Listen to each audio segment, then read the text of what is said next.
mí acompañar esta tarde el conversatorio organizado por el Laboratorio de Estudios Sociales Aplicados de la ENES Morelia. Ay, perdón, algo se está escuchando acá mal en mi computadora. Ya. Bueno, les comparto que este conversatorio organizado por el Laboratorio de Estudios Sociales Aplicados de la ENES Morelia ha sido titulado con el nombre de Aprende en Casa 2, desde la investigación educativa, miradas históricas, etnográficas y de género. Y en esta tarde estaremos acompañados de 3 académicas especializadas en investigación educativa, y de la mano de ellas estaremos reflexionando en torno a lo que esta estrategia federal ha implicado para el sistema educativo mexicano, para la población escolar y sobre todo para los hogares con infantes, ¿no? Con infantes de educación básica de nuestro país. Y bueno, sin más, yo quisiera presentarles a nuestras invitadas el día de hoy para que podamos dialogar con ellas durante más o menos unas 2 horas en esta tarde. Les recuerdo a las personas que nos están siguiendo por Facebook que nos pueden hacer llegar sus comentarios o sus inquietudes en la sección de comentarios, y al finalizar la sesión se las estaremos haciendo llegar a nuestras invitadas para poder compartir también con el foro que nos está acompañando el día de hoy, ¿no? Bueno, con mucho gusto presento ante ustedes a Eugenia Roldán, a Julieta Briceño y a Mónica Chávez, y me permito dar lectura de sus semblanzas, de sus reseñas curriculares. Eugenia Roldán Vera es investigadora del Departamento de Investigaciones Educativas del CINVESTAP, es licenciada en Historia por la Facultad de Filosofía y Letras de la UNAM, maestra en Discurso y Métodos Históricos por la Universidad de Warwick y doctora por el Departamento de Historia y Filosofía de la Ciencia de la Universidad de Cambridge en Reino Unido. Se ha especializado en temáticas como la historia de la escuela en los siglos XIX y XX, la internacionalización de modelos educativos, la historia de los textos escolares y la historia de los conceptos educativos. Es editora con Eckhart Fuchs del libro La transnacionalidad en la historia de la educación, conceptos y perspectivas, autora junto con Elsie Rockwell del libro Nuestros pasos por la escuela, lo que queda y lo que cambia, y autora de más de 60 capítulos de libro y artículos en revistas especializadas de historia, historia de la educación e investigación educativa. Es mamá devenida en educadora improvisada de unos mellizos de 3 años. Bienvenida, Eugenia. Les presento también a Julieta Briceño Roa. Ella es licenciada en Psicología por la UNAM, maestra en Antropología Social por el CIESAS y doctora en Ciencias en la especialidad en Investigaciones Educativas por el CINVESTAP. En 2016 realizó una estancia doctoral en el posgrado de Antropología de la Universidad Federal de Santa Catarina en Brasil y actualmente realiza su 2º año de estancia de investigación postdoctoral en el posgrado de la Universidad Pedagógica Nacional en la unidad de Ajusco. Ha sido profesora de asignatura en la UNAM y también en la Universidad Autónoma Benito Juárez de Oaxaca. Sus intereses de investigación se han centrado en la comprensión de realidades educativas a través del enfoque etnográfico. Sus temas actuales de investigación son producciones gráficas escolares, apropiaciones comunitarias de la escuela y prácticas escolares de translingüismo. Algunas de sus publicaciones recientes son los artículos La construcción cotidiana de un modelo pedagógico alternativo en educación indígena, entre la participación comunitaria y el uso continuo de la lengua indígena, también del artículo Música, Territorio y Tiempo en las producciones de la Secundaria Comunitaria Indígena de Santa María Tiltepec, y Los jóvenes, otro pensamiento y microgeopolítica del conocimiento intergeneracional en las escuelas secundarias comunitarias indígenas de Oaxaca. Por más de 11 años, Julieta ha dado acompañamiento a las secundarias comunitarias indígenas del estado de Oaxaca. Bienvenida, Julieta. Y finalmente presento a Mónica Chávez González. Ella es profesora de la Escuela Nacional de Estudios Superiores en la UNAM, Campus Morelia. Es licenciada en Historia por la Universidad Michoacana de San Nicolás de Hidalgo y maestra en Historia por el Colegio de San Luis, doctora en Ciencias Sociales con especialidad en Antropología por el CIESAS Occidente. Su principal línea de investigación es el análisis de procesos educativos y las relaciones de poder y exclusión vinculadas al género, etnicidad, migración y recientemente el de las violencias sociales presentadas en las escuelas. Es autora de los libros Identidad étnica, Migración y Socialización Urbana, Profesionistas indígenas de la Huasteca en la capital potosina. También del libro Los orígenes de la educación física en México, Reflexiones sobre el cuerpo, el género y la nación. Y Violencia escolar en el altiplano potosino. Reflexiones y estrategias para la resolución de conflictos escolares. Actualmente coordina un proyecto interdisciplinario sobre violencia escolar en Uruapan, Michoacán, a través del cual ha generado una propuesta de atención a la violencia escolar desde la perspectiva de las prácticas restaurativas, la no violencia, el autocuidado y el fortalecimiento comunitario. Fue presidenta de la Sociedad Mexicana de Historia de la Educación del 2017 al 2019 y actualmente coordina el Laboratorio de Investigación Social Aplicada en ENES Morelia. Y bueno, bienvenida, Moni. Pues con ustedes tres vamos o esperamos que podamos dialogar con ustedes desde estos tres enfoques de investigación que están proponiendo para el conversatorio, que es el enfoque histórico, el enfoque etnográfico y también el enfoque de género, ¿no? También yo creo que esperamos y nos gustaría que nos compartieran para las dos de ustedes que son madres, pues su experiencia maternando también a chiquitos en educación básica y como profesoras que todo el tiempo están interpeladas en este momento por la educación a distancia y por la complejidad que esto ha traído para nuestras instituciones. Y pues bueno, sin más, quisiera yo darle la palabra a Eugenia para que arranquemos la sesión del día de hoy y sean todas y todos bienvenidos. Muchas gracias, Naye. Pues muchas gracias a Mónica por la iniciativa de hacer esto. La verdad, todo esto surgió pues del Facebook, de las nuestras impresiones que vamos poniendo en el Facebook, de lo que vemos, de lo que vivimos, siempre reflexionado pues a la luz de nuestra perspectiva disciplinaria, de nuestra formación. Entonces ahí Mónica tuvo la iniciativa de hacer un webinar para que le diéramos forma a esto y pues sí, pudiéramos discutir nuestras reflexiones sobre este tema con un público más amplio. Mis reflexiones sobre el fenómeno de aprender desde casa pues están elaboradas a la luz de mi conocimiento histórico y a raíz de comprender que la problemática que yo vivo, el agotamiento que implica conciliar el trabajo remunerado con el trabajo doméstico y con el cuidado y la educación de mis hijos, sin ninguna red de apoyo, no es un asunto individual, sino un problema social.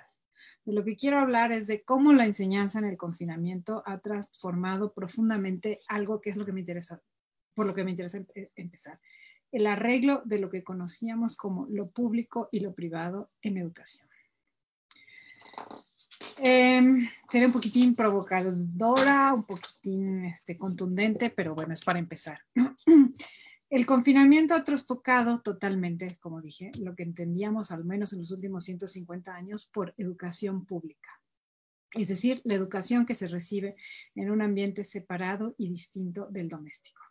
Históricamente, grosso modo, la escuela pública aparece a fines del siglo XVIII en el mundo occidental, en un periodo de conformación de cierto espacio público como un espacio de interacción, discusión, progresivamente diferenciado de una esfera privada.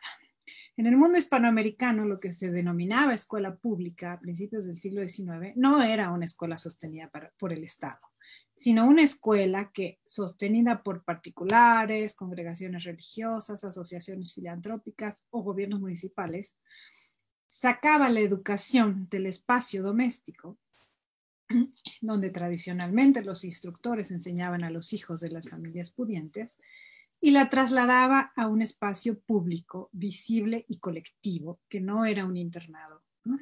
Las escuelas públicas de entonces solían ser de paga, pero en todas se aceptaba a niños que no podían pagar las cuotas. Es decir, lo público no quería decir gratuito y tampoco quería decir estatal, ¿no? Se trataba de las primeras escuelas de una sociedad donde se empezaba a concebir que era bueno que todos supieran contar, leer, escribir y doctrina cristiana en idioma castellano, en lengua castellana.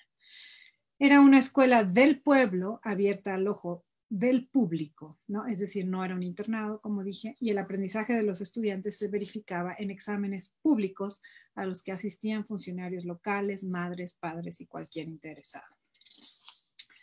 Tras la independencia en México, la escuela se convirtió en la iniciación ritual a la ciudadanía, aquí como en todos los nuevos estados nacionales que se formaron a lo largo del siglo XIX. El ceremonial cotidiano al interior de la escuela, desde la llegada, la entrada al salón, la forma de sentarse, de persinarse, de trabajar y de examinar, eran componentes rituales completamente diferenciados de lo que ocurría en el espacio doméstico. Y aunque la práctica de enseñar en casa coexistió durante todo el siglo XIX con la educación en las escuelas, fue cayendo en desuso con la proliferación de más y más establecimientos y la legislación que fue haciendo obligatoria la asistencia a la escuela hacia finales del siglo XIX. Con la conformación de los sistemas educativos estatales en el mundo occidental, en la última parte del siglo XIX, el sentido del concepto educación se ensanchó y se separó del concepto de instrucción, para dar a las escuelas, ahora en gran medida sostenidas por el Estado, la potestad de actuar sobre todas las facultades de las personas, no solo las intelectuales, sino también las físicas y morales. En México, a las familias solo les correspondería ocuparse de la enseñanza religiosa de sus hijos. El Estado así empezó a ser interventor y garante de la dimensión pública de la educación. Y una escuela pública pasó a ser sinónimo de una escuela sostenida por el Estado, gratuita y oficial. En el siglo XX nos acostumbramos a la escuela como ámbito de educación por excelencia, un ámbito público y siempre separado del doméstico. En diversos periodos y para distintos grupos sociales, tal separación fue vista incluso como una salvación para los problemas que los niños enfrentaban en el espacio doméstico. La educación se consagró en el ámbito de lo público, mientras que para el ámbito privado doméstico quedó la formación de valores y la religión. Y aunque hacia principios del siglo XXI el Estado se hizo cada vez menos capaz de sostener las escuelas públicas en toda su extensión, las escuelas se hicieron cada vez más dependientes de las cuotas de las sociedades de padres de familia o de los programas selectivos de compensaciones económicas por rendimiento. Llegamos al 2020 convencidos de que el Estado era, sin ninguna duda, el garante de la educación pública. Durante la pandemia y el confinamiento, sin embargo, desapareció totalmente la escuela pública como espacio separado y distinto, y todos los aspectos de la educación se trasladaron al espacio doméstico. Sin embargo, eso no quiere decir que la educación regresó a ser una potestad de los padres, o primariamente de las madres, que es el caso en nuestro país, sino que se mantuvo el control de la escuela sobre los niños, pero de otra manera. Con el traslado de la escuela a la casa, el ámbito doméstico en realidad dejó de ser un espacio privado. La televisión escolar penetra en la sala de nuestra casa y la cámara de la maestra de nuestros hijos mira hacia nuestras recámaras, nuestras cocinas, nuestras paredes, buscando en ellos las evidencias del trabajo realizado por los niños. Se espera que mamás y papás atiendan las instrucciones de los maestros, que acompañen a sus hijos durante las transmisiones de televisión y que hagan con ellos las actividades, dependiendo de la edad de los chicos, a nombre de o en lugar del maestro. Como dice la maestra de mis hijos, la educadora de mis hijos de preescolar 1, dice: nosotros las mamás somos sus ojos, o sea, los ojos de ella en casa, y debemos reportarle a ellas en bitácoras diarias acompañadas de evidencias fotográficas o videos lo que hacen nuestros hijos cada día, más o menos. Nuestra casa así se ha vuelto pública hasta cierto punto, pero el aprendizaje es una responsabilidad de cada familia y se convierte en una experiencia altamente individual. El Estado al mismo tiempo se desvanece del espacio público. El Estado pone los programas de TV, los libros de texto y la nómina de los maestros, pero no puede garantizar las mínimas condiciones materiales ni familiares para el aprendizaje de los niños, ni siquiera la luz o el internet, que es indispensable para esta forma de aprendizaje, ni de los maestros tampoco, ni tampoco puede hacer obligatoria la enseñanza. El que tiene señal de televisión e internet, qué bien; el que no, pues muy su problema. Así, al mismo tiempo que el ámbito privado se abrió al ojo público, para los maestros a lo menos, para el Estado, el traslado de los costos de la pandemia al ámbito privado volvió invisibles muchos problemas. A fin de cuentas, el Estado contabiliza y opera sobre lo que se ve, sobre lo público, aquello como lo que es visible, lo que se hace a ojo de todos. Como el ámbito de la educación es el privado, no cuenta para las cifras y no es un problema para el Estado. Las relaciones familiares, los problemas de género y el gran problema de las madres maestras desplazadas de la actividad económica, productiva o científica no es ni siquiera un tema de discusión de política pública. Es invisibilizado. De alguna manera, confinar a 40 millones de estudiantes y maestros en edad escolar no solo es la manera más fácil, como dijo López-Gatell, en alguna conferencia, de mantener la pandemia bajo control, sino que también es una manera muy económica y sencilla para el Estado de trasladar la atención de innumerables problemas educativos y sociales fuera de su ámbito de acción. Bueno, hasta aquí mi primera intervención. Sé que es un poquito provocadora, pero habrá tiempo de seguir discutiendo. Gracias. Gracias, Eugenia. Ahora doy la palabra a Julieta. A ver, tú qué tienes para comentarnos y arrancar esta discusión.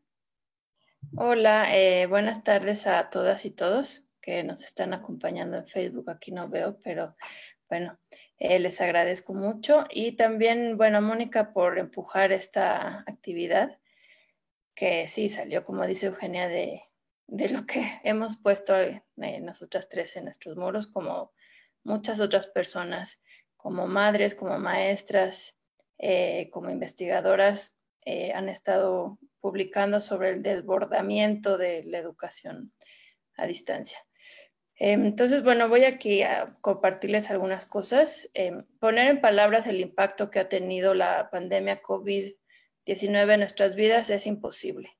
Como mujeres, como cuidadoras, como académicas, como maestras. Las palabras no alcanzan para los afectos que se han movido y lo que hemos tenido que adaptar para seguir con nuestro trabajo cotidiano en todas esas esferas de nuestra vida. En mi caso, una de ellas es el trabajo etnográfico y es del que les compartiré en este conversatorio. Ya todas y todos sabemos que la estrategia gubernamental ante el cierre de las escuelas fue usar la televisión como medio para seguir los procesos de enseñanza-aprendizaje de los estudiantes desde educación preescolar hasta educación secundaria de la educación pública. Muchos han analizado sobre las brechas digitales que esto ha significado, no solamente por el acceso a la televisión, sino a todas las plataformas que los profesores tienen que utilizar para asegurarse que sus estudiantes continúen con su proceso de educación formal a distancia. También por las condiciones físicas de los espacios domésticos y de la necesidad de la participación de las niñas, niños y jóvenes en las actividades económicas familiares. La pandemia COVID-19 ha evidenciado la sociedad tan desigual en la que vivimos en muchos ámbitos. Lo que aquí quiero compartirles es el análisis desde una mirada etnográfica sobre el uso de la televisión como medio para continuar con ese proceso de educación formal de al menos 35 millones de niñas, niños y adolescentes.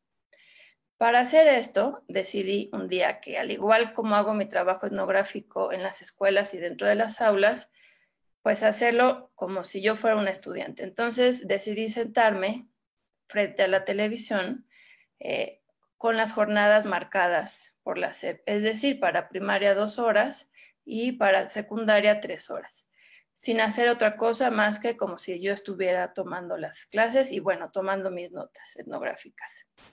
Y bueno, he organizado un poquito lo que he visto un poco sobre estas observaciones. Como ustedes saben, bueno, rápido, el 14 de septiembre, empezó en agosto con otra vez la televisión usando los programas que se había utilizado a partir de abril. El 14 de septiembre, creo, 17, ya no me acuerdo, comenzaron una nueva programación educativa que fue y donde se utilizaron más canales para su transmisión. Entonces, bueno, aquí primero les quiero hablar de algo que es la estructura de los programas.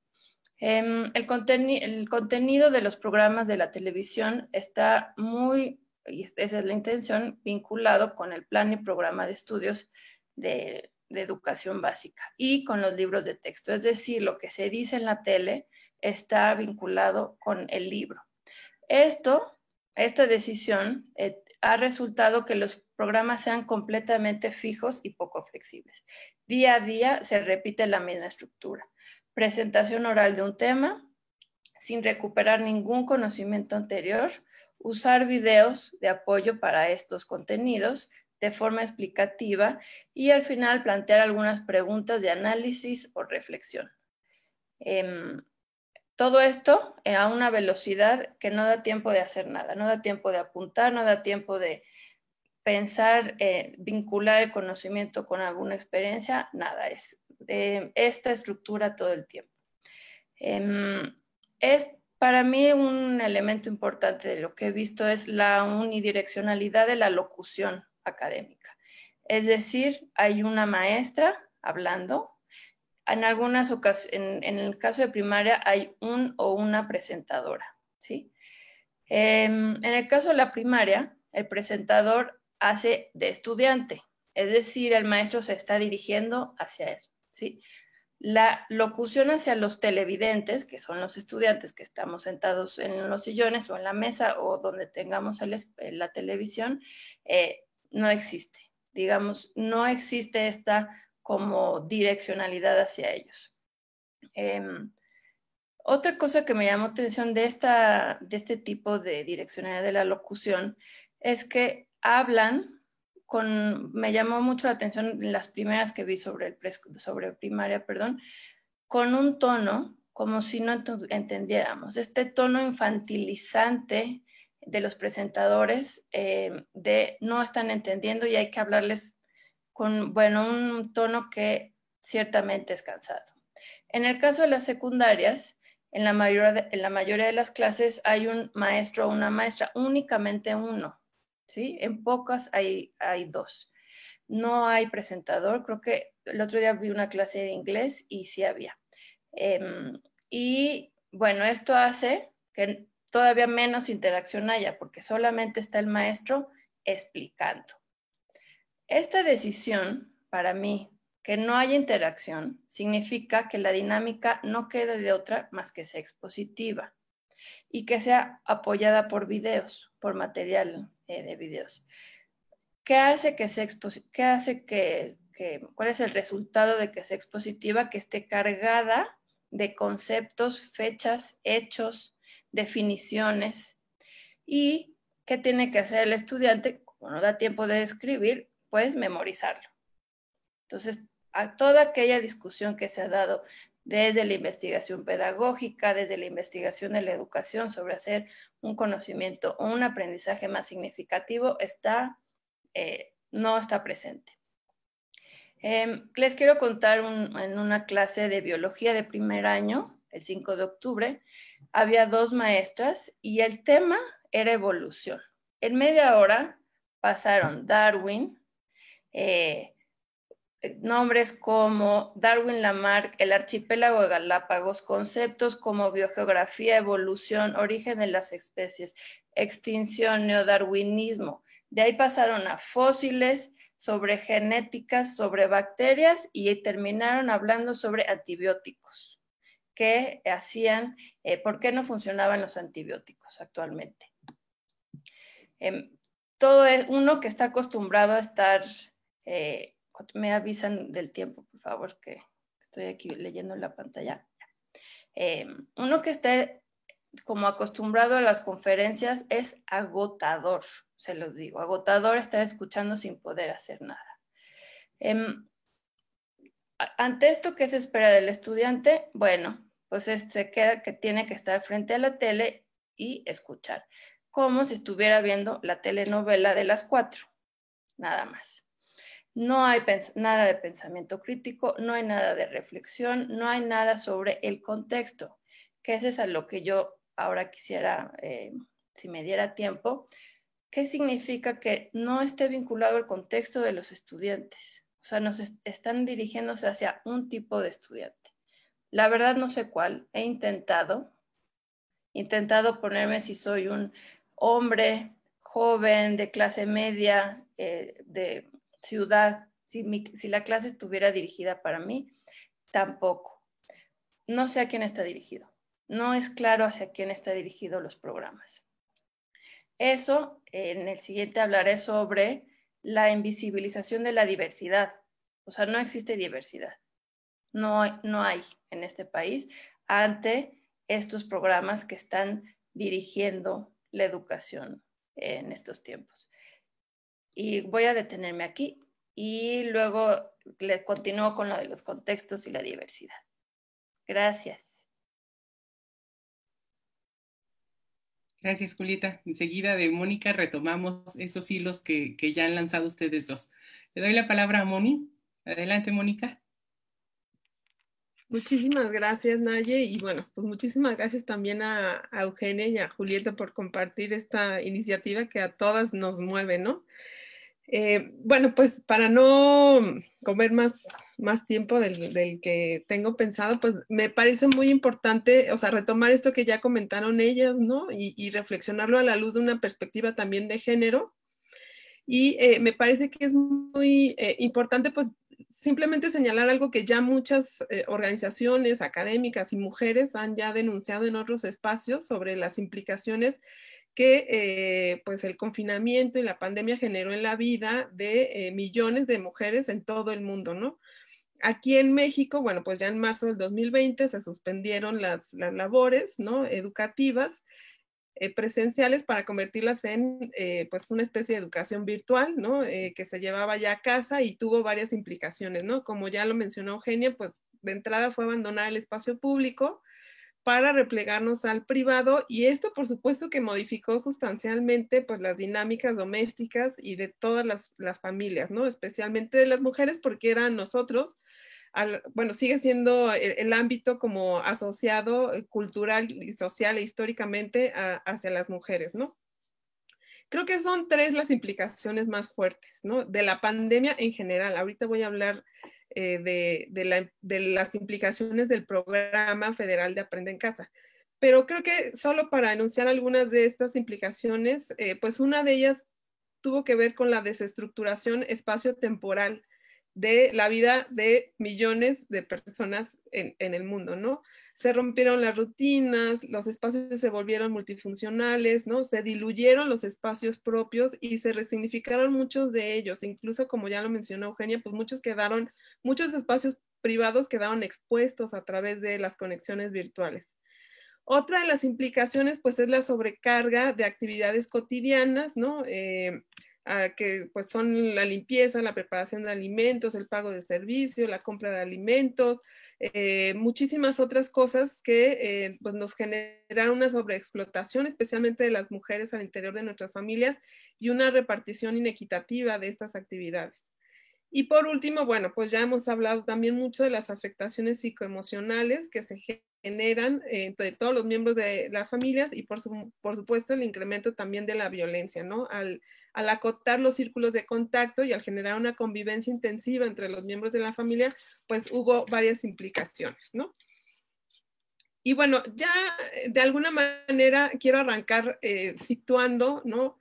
Lo que implicaba este confinamiento en el mundo y en el país y cuál fue la respuesta, digamos, institucional que de manera explícita hubo para atender una problemática de esta naturaleza, ¿no? Ya lo mencionaron mis colegas anteriores, digamos que la medida fue pues conducir al ámbito de la casa la enseñanza presencial.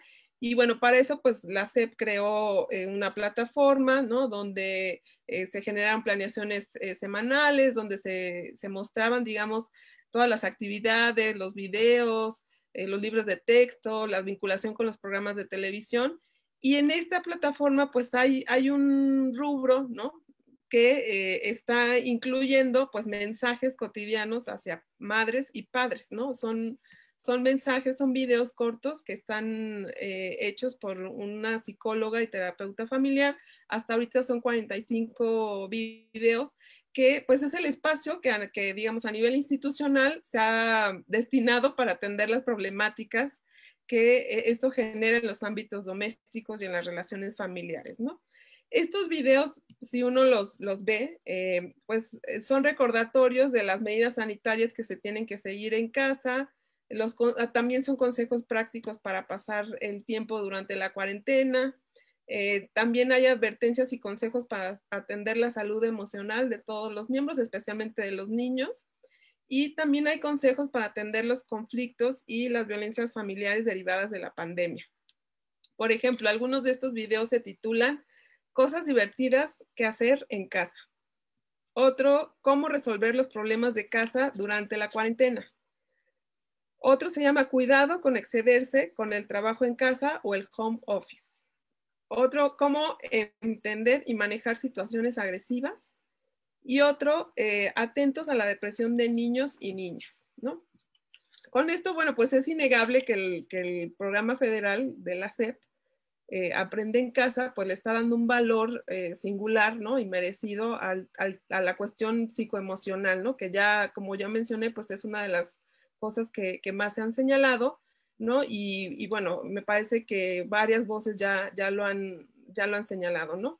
Sin embargo, me parece que cuando esta priorización de la temática psicoemocional no va acompañada de estrategias, ¿no? O de mecanismos o de programas públicos que propicien la mejora de las condiciones materiales que la provocan, pues no se hace otra cosa más que simplificar en demasía la problemática, ¿no? Me parece que lo que vemos ahorita es que reina una visión psicologizante, ¿no? En las instituciones educativas, que simplifica y, por el contrario, suma mayor estrés porque hay una expectativa o una exigencia pública porque se transite de manera sana y saludable todo este proceso que está teniendo realmente implicaciones materiales muy fuertes, ¿no?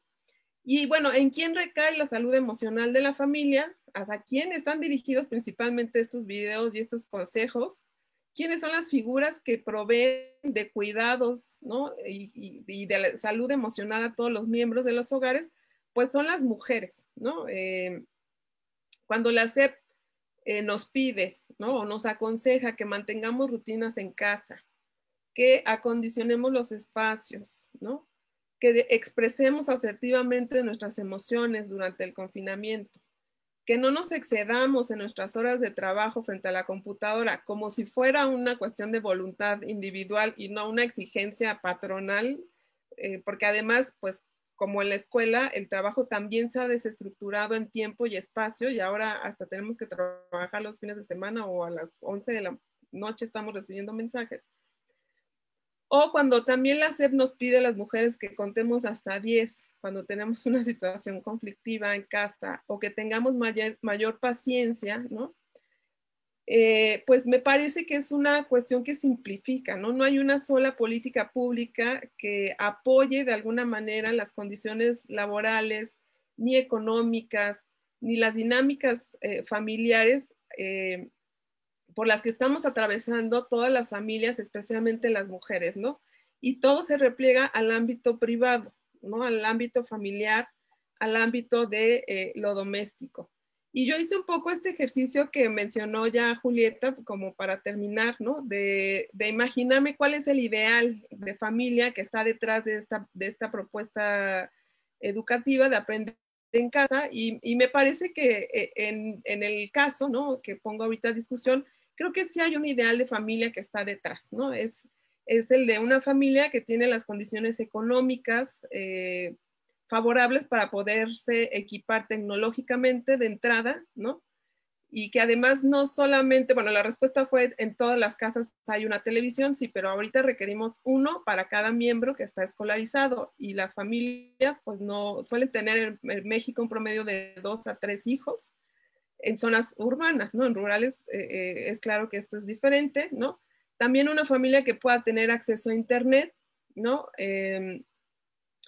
Con niños que son autosuficientes desde edades muy tempranas, o bien que tiene una madre disponible o un adulto para atender y dar seguimiento a los hijos, ¿no? Pero que además esa madre pues tiene como cierta capacidad de desdoblamiento porque puede estar al tanto no solo de un hijo, sino de 2 o 3 o 4, ¿no? Y probablemente esa madre recibe ayuda, ¿no? De otra mujer a quien ya sea una red familiar o bien contrata servicios domésticos para que pueda realizar la limpieza, ¿no? La preparación de alimentos, las compras, toda la administración de un hogar, mientras que ella pues mantiene la calma tratando de dar el seguimiento escolar a sus hijas, ¿no? Y bueno, digamos que esto pues se aleja, esta visión, para mí creo que se aleja mucho de la realidad del país, de las mujeres, ¿no? Y me parece que es importante que sí dejemos claro que en estas condiciones las mujeres estamos sosteniendo pues los efectos o los golpes más fuertes de la crisis derivada del confinamiento, ¿no? Únicamente ya, ahora sí para terminar, por ejemplo, en el ámbito de la educación, En el sector público, pues en México hay más o menos 2 millones, un poco más de 2 millones de profesores, ¿no? De esos, el 75% están en la educación básica, o sea, 1.5 millones de profesores están ahorita bajo la modalidad de Aprende en Casa 2, ¿no?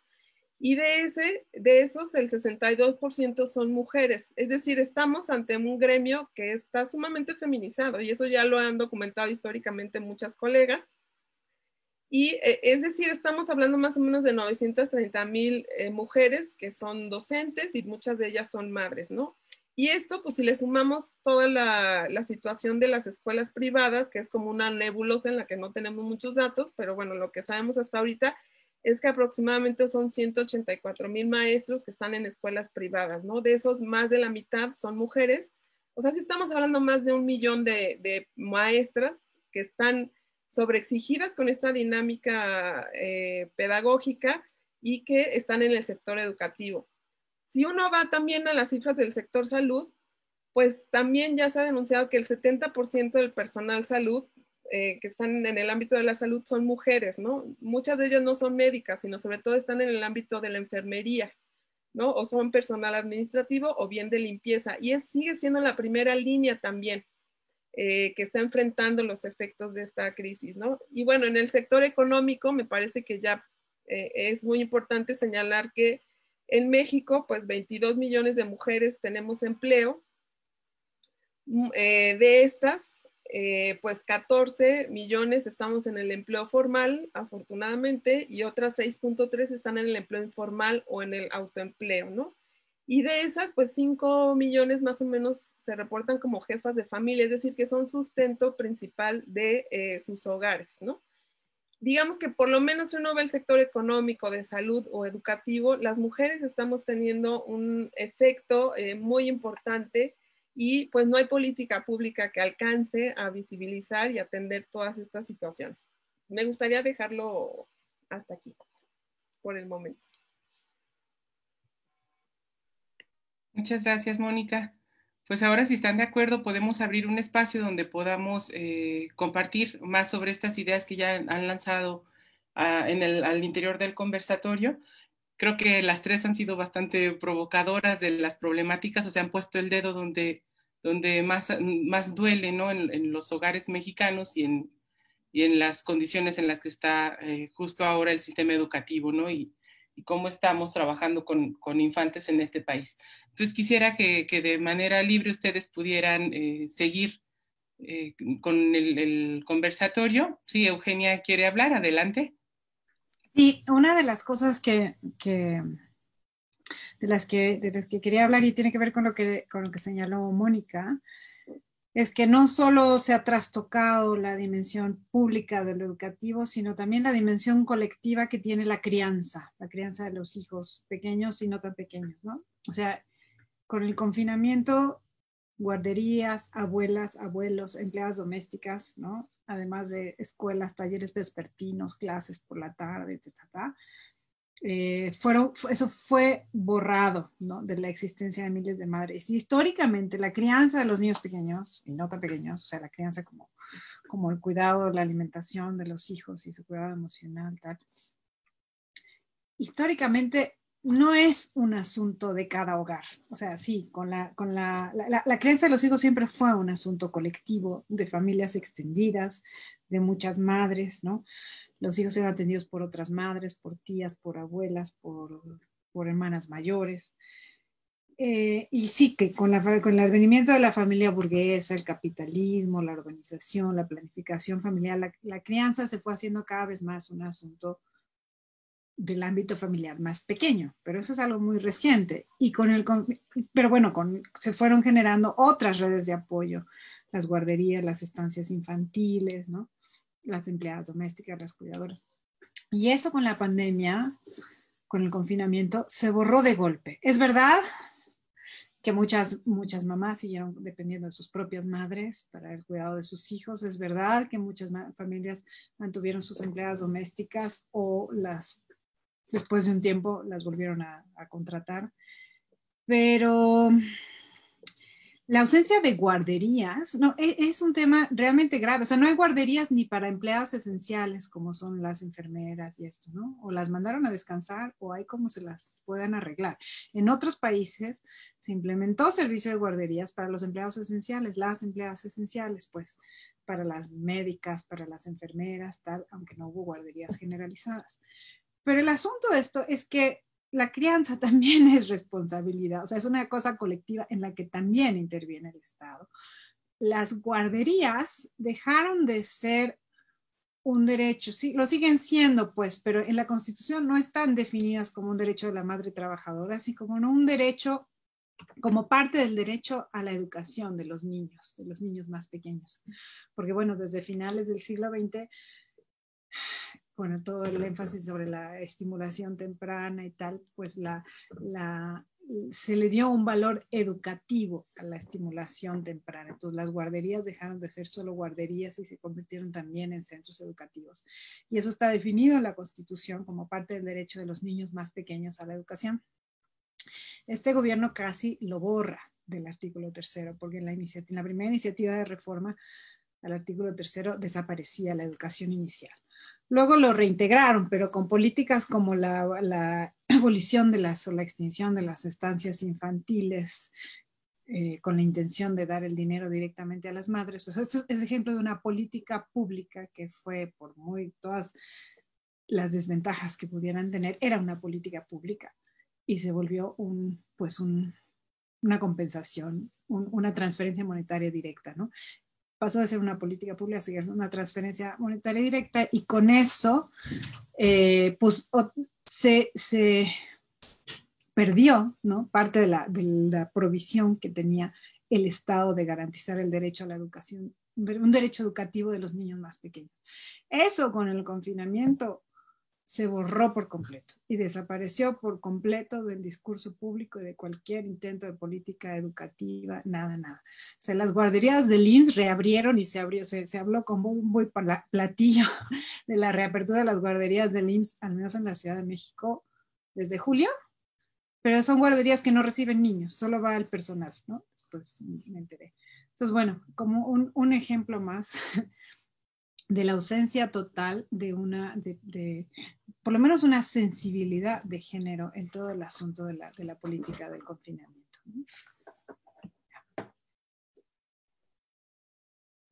Yo sí, quisiera relacionar un poco lo que estaban hablando sobre la carga, ¿no? La sobrecarga a las mujeres, la cuarta jornada, ¿no? Que hablan con la organización del contenido de la televisión. Es decir, o sea, la decisión de hacer contenidos tan fijos, tan explicativos, lo que hace, o sea, no permite la distribución de la responsabilidad. ¿Por qué? Porque al finalizar de ver la televisión, ¿qué necesitan? Que maestros y maestras, como ya dijo Mónica, la mitad son mujeres, tienen que enviar ejercicios, revisar la tarea, exponer, digamos, lo que no se entendió en la televisión. Es decir, pudiendo ocupar los 450 millones de pesos que están distribuyendo la tele, yo no estoy diciendo no usar la tele, pero usar más inteligentemente la tele. Y se hubiera podido distribuir esa carga, esa responsabilidad, ese tiempo. Entonces, los maestros y las maestras tienen que, y lo están haciendo, o sea, yo creo que aquí no podemos invisibilizar el papel de las y los maestros, no solo los que están haciendo los programas de la tele, sino de todas y todos que están enviando ejercicios, revisando las tareas de los libros, recuperando evidencias, pensando en cómo van a hacer para que lo que no se entendió en la tele lo entiendan, ¿no? De otra forma, otros más ejercicios, haciendo como unos manuales que se están enviando. O sea, otra vez es cargar al maestro y la maestra de toda la responsabilidad. Y esto, sumado ahora a las madres, y en su mayoría, ¿no? Que tienen que hacer los ejercicios que envían las maestras. Entonces, las dos horas que están sentados en la tele, supongamos que lo consiguen, ¿no? Supongamos que todos consiguen, si no es a las 9 de la mañana, es a las 5 de la tarde, pero no sirve porque no está descargando. las responsabilidades ni el trabajo a las mujeres ni a los hombres, ¿no? O sea, creo que, o sea, como que mi análisis hacia el contenido va que no se está sacando provecho de una estrategia que pudo haber alivianado la situación emocional, psicológica, de trabajo y de la cuarta jornada hacia las mujeres. Y eso, ahí como que haría como conexión entre las tres cosas. A mí o sea, me parece que esto que estamos comentando es muy importante porque creo que de alguna manera sí hay como esta visión predominante de que las mujeres somos amas de casa disponibles, ¿no? Y me parece que esto es algo muy importante de señalar. Incluso nosotros hicimos un ejercicio de elaborar una encuesta nacional para, pues, recabar y registrar como las estrategias de adaptación y las afectaciones que este programa federal está teniendo en la vida de las madres y de las mujeres, ¿no? Y me parece que es pues muy importante de entrada reconocer que pues las madres de familia somos amas de casa, somos madres, somos trabajadoras y muchas pues estamos en la docencia también, ¿no? Y hay otras que no, pero me parece, por ejemplo, en esta encuesta que nosotros lanzamos, había información muy, muy importante ahorita, ¿no? Que nos revelan cómo las mujeres más o menos dedicamos un promedio de 1 a 2 horas diarias en atender o acompañar las labores educativas de nuestros hijos, y ahorita este tiempo se ha duplicado, ¿no? Hablamos de 2 a 4 horas, ¿no? Pero no solo es el estar sentada acompañando a tu hijo, ¿no? Me queda claro que también, según la edad del niño, es el tiempo de atención o de acompañamiento que requiera, ¿no? No se trata solamente de generar hijos independientes o no, sino que es, pues, todo lo que implica proveer, ¿no? Todos los recursos para que la enseñanza en casa se lleve a cabo, ¿no? Desde primero revisar el material que nuestros hijos requieren, con la planeación semanal que nos es dotada, ¿no? Entonces tenemos que abrir las plataformas y ver si ahora requiere una pelota, si ahora requiere un aro, si ahora requiere no sé qué equipo que cada semana nos envían. También pues la organización del espacio, el dejarlo lo más presentable posible por esta intromisión al mundo privado. También, pues, preparar el equipo, incluso delegar las tareas cuando uno solicita ayuda, ¿no?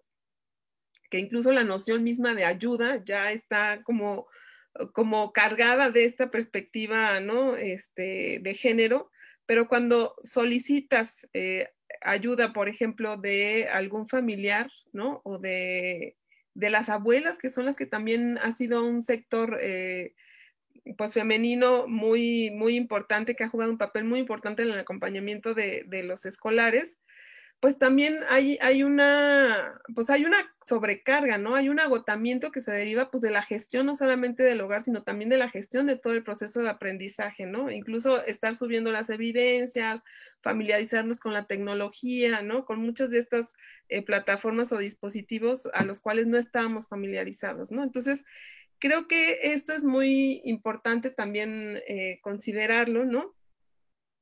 Y además esto no tiene una correlación con el tiempo que dedicamos a la jornada laboral, ¿no? Creo que también las horas, según esta encuesta que nosotros elaboramos, las horas que dedicamos al trabajo en casa, pues se ha mantenido o se ha incrementado, pero en ningún momento se ha disminuido. Más bien lo que ha ocurrido es que la respuesta a una presión laboral tan fuerte ha sido la renuncia o el abandono y buscar soluciones de autoempleo, ¿no?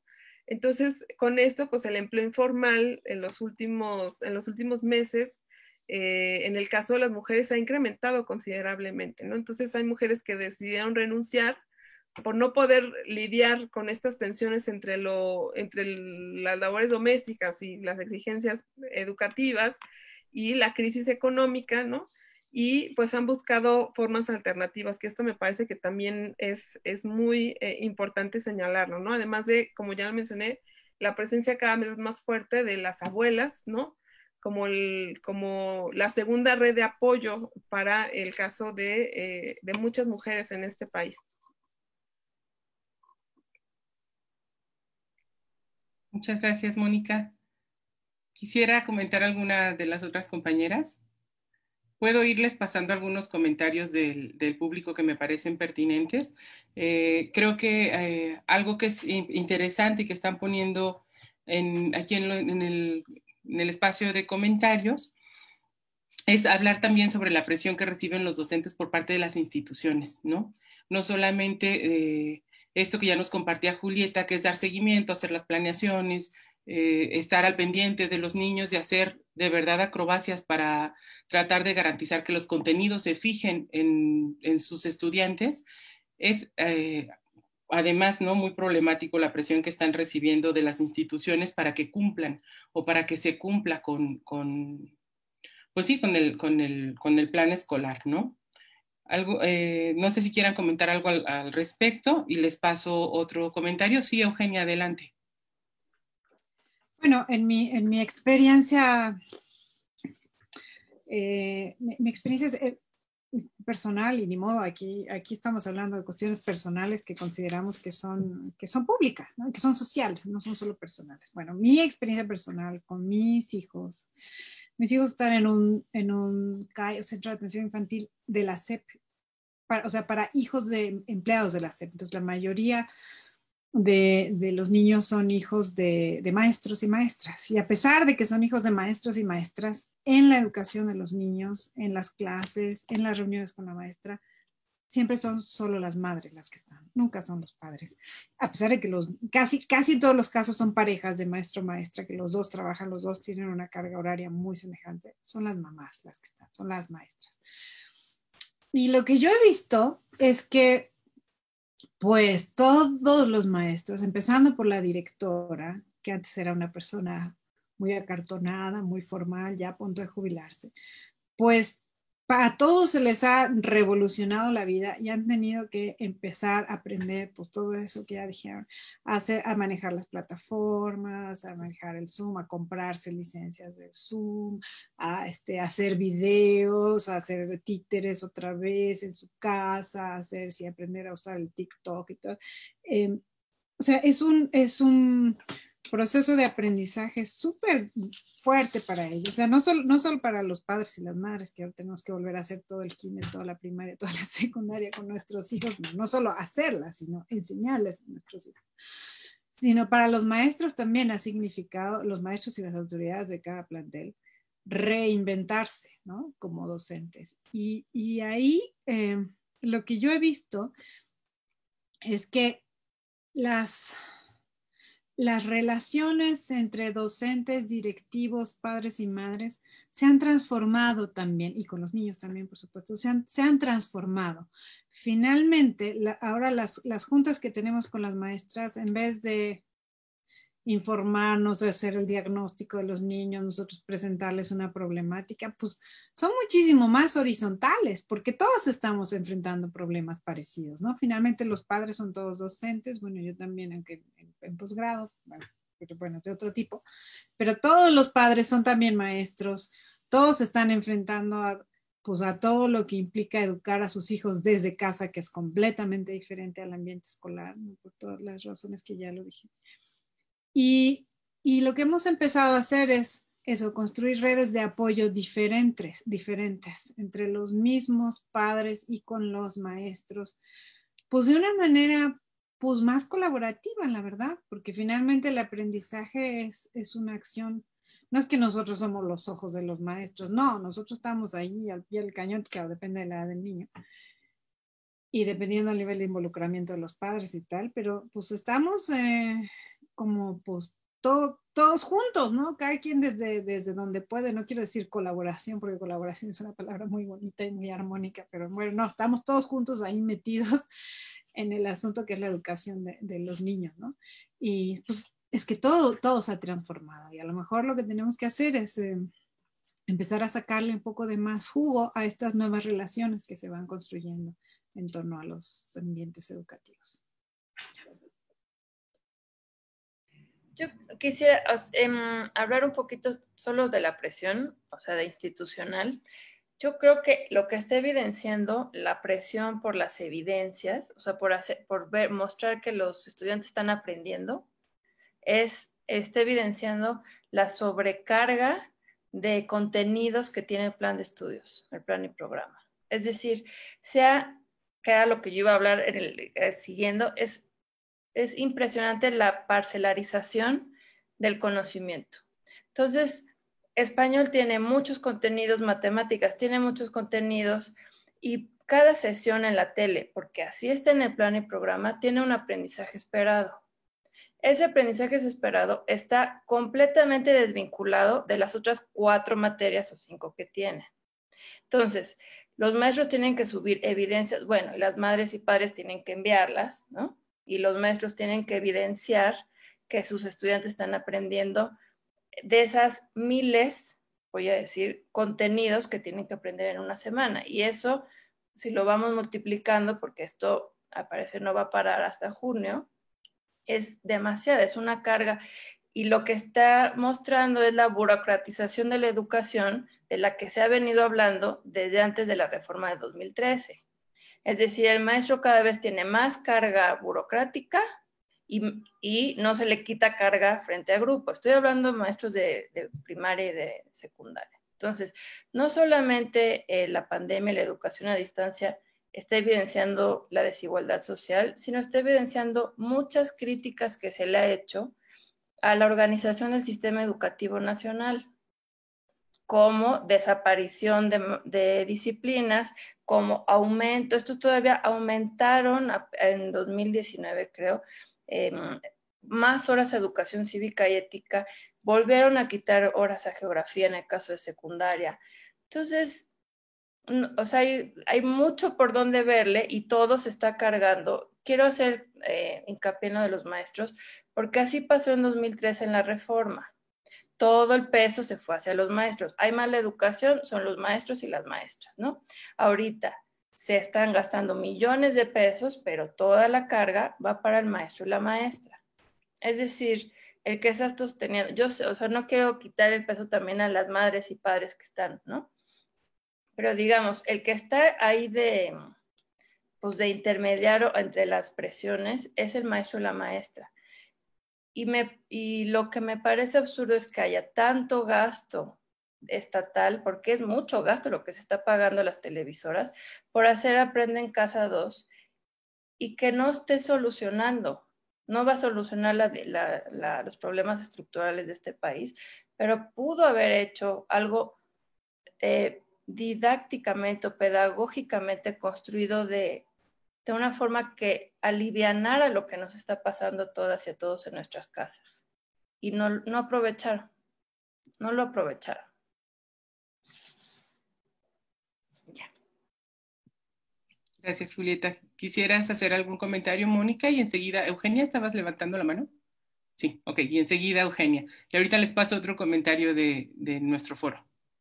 No, en realidad, digamos, como para retomar esta pregunta que nos comentas, me parece muy importante esto que están mencionando de la sobrecarga también que ha implicado esta modalidad de aprendizaje virtual para los docentes, ¿no? Y sobre todo, pues no olvidar que los docentes también son padres de familia, ¿no? Y que esta sobrecarga ha también trastocado la dinámica, ¿no? Y por ejemplo, yo quisiera hablar un poco también de la educación privada, que me parece que enfrenta también retos mayúsculos, ¿no? Porque,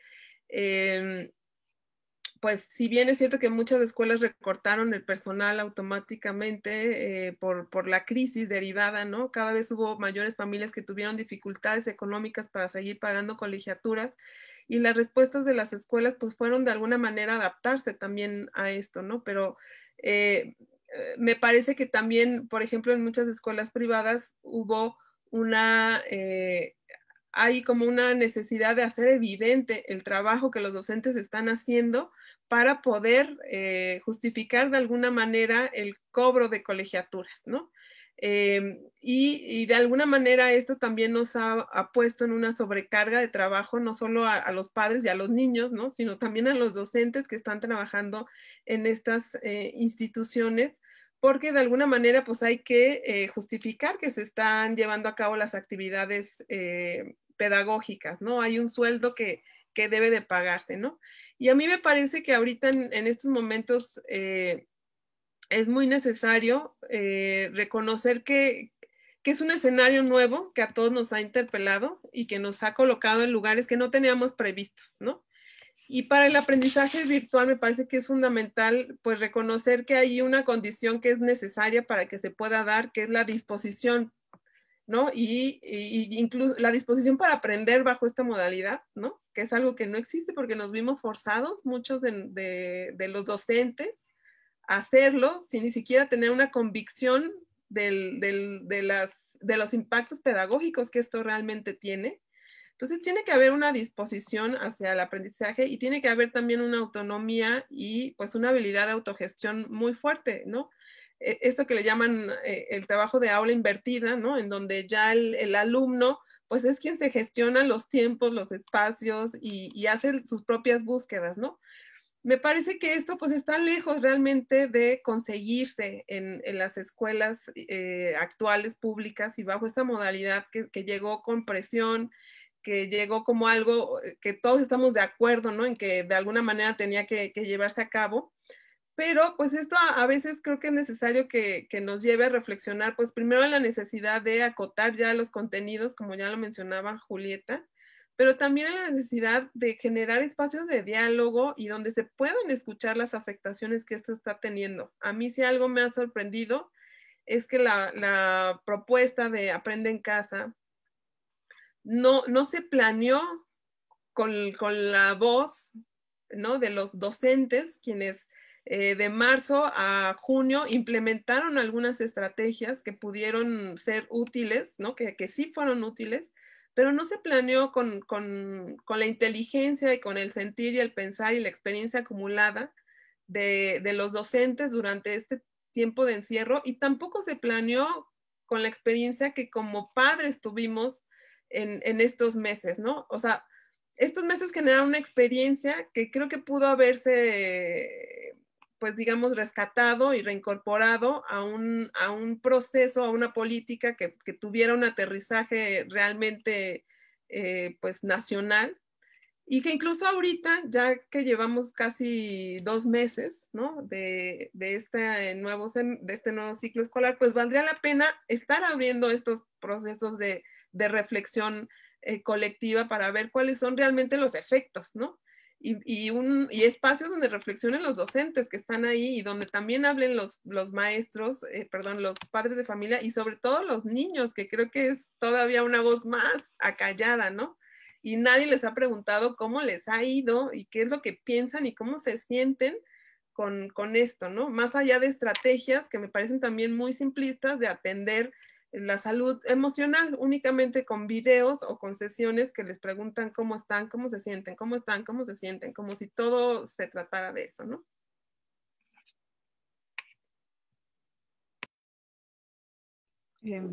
Sí, yo quiero retomar varias cosas de las que dijo Julieta, porque me parece muy, muy interesante esto de cómo ella identifica que la sobrecarga vuelve a estar en el docente, ¿no? Si los niños están, o sea, la forma como se ha desaprovechado la herramienta de la televisión, que sin duda fue una solución buena. La verdad es que colegas que tengo en otros países me dicen, no, pero pues qué padre que tienen eso de la televisión, ¿no? Nosotros los niños los mandaron a la casa y ya, ni videoclases, ni nada de nada, ¿no?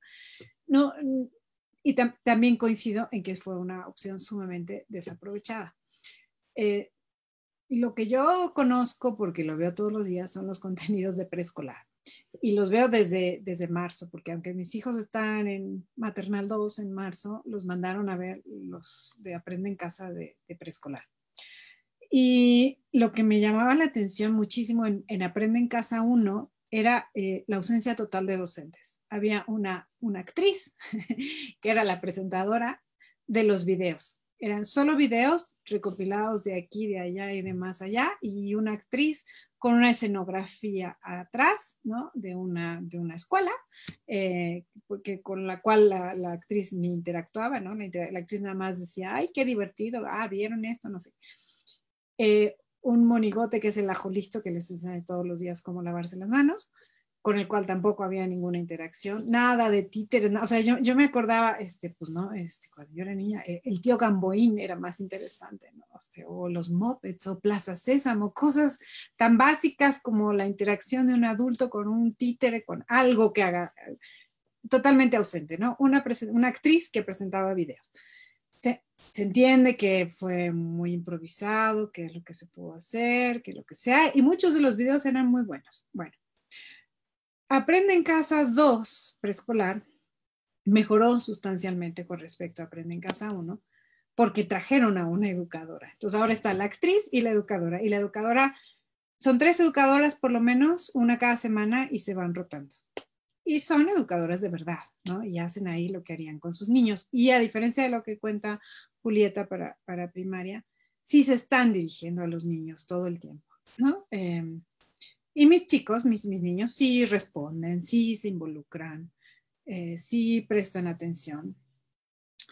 Eso fue muy bueno. Pero, por ejemplo, tienen un buzón de comentarios que les mandan los chicos, donde supuestamente los niños les mandan problemas reales o cosas que las maestras preguntan y ellos, que son completamente ficticios, porque en ningún momento invitan a los niños a participar, o sea, en ningún momento mándenos aquí, eso no, jamás, para nada, son niños ficticios. O también ponen algunos videos de niños que responden a algunas preguntas que no sé de dónde sacan esos niños, ni cómo, ni quiénes son, ni nada, ¿no? Pero bueno, para que los niños sientan que hay otros niños como ellos, tiene un cierto sentido. Introdujeron títeres, o sea, sí mejoró mucho, pero ahora, como ya no quieren poner tantos videos, lo que hacen es que empiezan la clase con una definición, lo cual es totalmente absurdo. ¿Tú sabes lo que es una regla? Una regla es una indicación de no sé qué, de cosas que nos sirven para la convivencia. Puras palabras que los niños no entienden. Y después de la regla, o sea, después de la definición, dicen, bueno, lo vamos a hacer con un ejemplo, vamos a hacer un juego. Y el juego lo hacen las maestras, o la maestra con la actriz. Y a veces sí son juegos que los niños eventualmente pueden reproducir, pero la mayor parte de las veces, pues los niños se ven completamente excluidos, y lo que hacemos los papás es que una vez que terminó el programa, pues hacemos esas actividades con ellos. Pero sí nos sirven como ejemplo. No tenemos el problema de la sobrecarga de contenidos de la primaria, me parece. Creo que más bien es bastante repetitivo y es preescolar para todos los niveles, ¿no? Entonces a veces hay cosas súper elevadas para los niños chiquitos, hay otras que son muy básicas y que las repiten y las repiten, pero pues no es tan grave, ¿no? Siempre pongo un ejemplo de que, bueno, están poniendo las sumas, lo puse en el Facebook, las sumas, y le están enseñando a los niños a sumar. Entonces, no, y Sutanito tiene 4 caramelos, ¿no? Pedro tiene 4 caramelos y Juan le regala 3 caramelos. ¿Cuántos caramelos tienen? Y claro, Andrés, mi hijo, me dice, mamá, quiero caramelos. Lo que entra del mensaje son los caramelos, no la suma, ¿no? Y además, con todo el tiempo que te están enseñando cuál es la comida saludable, la que no es saludable, que no a los caramelos. No solo que enseñan matemáticas, con el pensamiento matemático con caramelos, sino que lo que queda pregnado en el niño es los caramelos, no la suma, porque pues todavía no sabe nada de sumar, ¿no?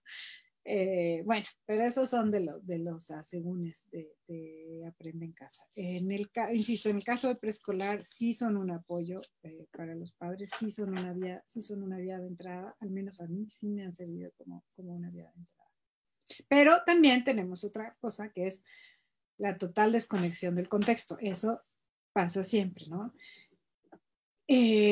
Pasan un montón de videos de escenas de socialización en el parque, aquí, allá, y que cuando vas al mercado, un montón de cosas que los niños no pueden hacer. Les ponen una advertencia abajo, imagen grabada, no sé qué, cuida tu sana distancia. Pues por supuesto que los niños ni leen, ni entienden, y los padres tenemos que estarles explicando, no, eso no está bien. O ya los mismos niños dicen, mamá, no trae cubrebocas, ¿no? No trae tapabocas. No trae. Pero bueno, totalmente descontextualizada. Los mandan a ver cosas de los libros de texto, de fiestas, de tal, un montón de cosas que los niños ya ni pueden hacer, que además ya casi ni tienen memoria de que alguna vez lo hacían. Es terrible eso. Y muy ocasionalmente hay referencias al COVID, pero muy ocasionalmente, ¿no? Bueno, salvo el ajolisto que se lava las manos todos los días, pero sí, esa desconexión también es muy impactante. Gracias, Eugenia. Bueno, en el foro hay muchos comentarios, la mayoría de ellos pues coinciden, ¿no? con esta visión de que la estrategia Aprende en Casa está desfasada o está descontextualizada, sobre todo para toda la diversidad que este país representa, ¿no? Me llama la atención dos comentarios, uno que hace énfasis en las problemáticas enfrentadas en comunidades indígenas en Oaxaca y otro que también pone pues no sé, hace el hincapié en la invisibilización de la educación especial en esta estrategia, ¿no? No sé si quieran compartir algo de estas dos temáticas. Sí, adelante, Julieta. Y ahorita también avanzamos un poquito como hacia pensar y reflexionar en estrategias para atender todas estas problemáticas, ¿no? Y ahí también les comparto algunos otros comentarios. Pero bueno, dejo a Julieta. Sí, yo quería comentar, y justo eso va vinculado a los CAMS, que también cerraron, evidentemente, y la educación en los centros de atención múltiple. Justo estuve, digamos, en este como trabajo etnográfico que estoy intentando hacer, contacté con estudiantes de secundaria, de educación pública, un poco para ver qué estaban haciendo, o sea, qué hacen los chavos cuando están viendo la tele, ¿no? En esta estructura, un poco, bueno, Eugenia nos decía, bueno, los niños sí reaccionan. Esa era mi pregunta, ¿qué hacen? ¿No? Y justo me encontré con una estudiante que tiene síndrome de Down. ¿Qué le dijeron a su mamá? Que pues se la pusiera a ver la tele. Entonces platiqué con su hermana y dice, bueno, los maestros nos mandan tareas y hacen cosas tratando de vincular. Y le digo, bueno, ¿y tu hermana cómo, no? Le gusta ver la tele y justo me decía, pues sí, la ve, pero no hace nada. O sea, solamente está viendo la tele. Y bueno, así los otros casos, ¿no? O sea, digamos, este ejemplo de esta chica que tiene síndrome, que bueno, así hay miles. En el caso de secundaria, la única mención que hacen es, si tú tienes una discapacidad visual, saca tu regleta y bueno, tiene otro nombre, la otra cosa para hacer, ¿no? Los hoyos, y ya. Es la única diversidad que existe, ¿sí? No, ninguna otra más, ni siquiera para educación física, ni en otro caso. Esto, a lo que voy es que platicé con otra amiga, otra estudiante, que qué fue lo que hizo su sobrina. Su sobrina dijo, ya no quiero ver la tele. Es decir, se supone que 35 millones tienen que ver la tele a un mes y medio de Aprende en Casa 2. Por ahí me decía una compañera que quizá el 30% está usando la televisión. Es decir, por eso vuelvo como al desaprovechamiento de la estrategia.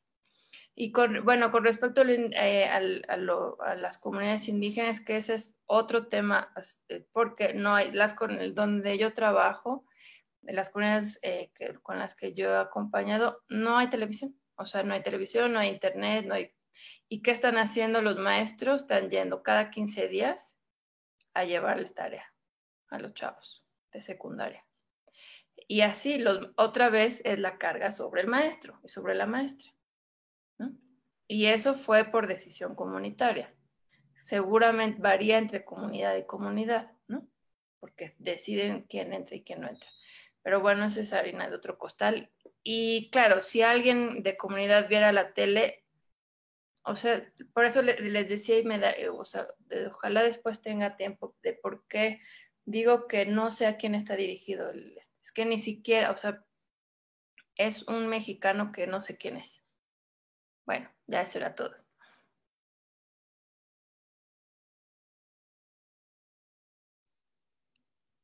Mónica, Eugenia, ¿quisieran hacer algún otro comentario? Bueno, vamos dando pauta como para pensar en algunas estrategias. Me llamaba mucho la atención esto que compartía Eugenia, ¿no? Del trabajo colectivo, de la crianza como un asunto colectivo y también como una responsabilidad del Estado. Y a mí me gustaría como empezar a pensar en estas alternativas o estrategias de mejora retomando este comentario, ¿no? Si ya dentro de las escuelas, dentro de los propios grupos pequeños en los que se mueven madres y padres junto con docentes y con los chiquitos para bien de su educación, las colectividades empiezan a modificar, se empiezan a ablandar como esta cosa cartonada que decía Eugenia que sucede entre directivos y padres, como también a partir de eso, de ese ablandamiento, de esta forma compartida para la educación, se pueden generar como nuevas estrategias, ¿no? ¿Cuáles son esas estrategias que ustedes visibilizan para, pues no sé, para dar una mejor alternativa a docentes, para los niños y para todo el sistema educativo?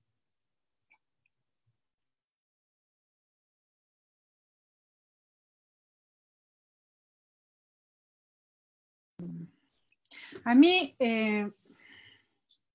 una de las cosas que me ha servido, pero de nuevo es como mucha carga en el docente, es el asunto de las bitácoras, bueno, en los padres y en los docentes. A mí me sirve mucho hacer las bitácoras que hay que mandar a la maestra todas las semanas.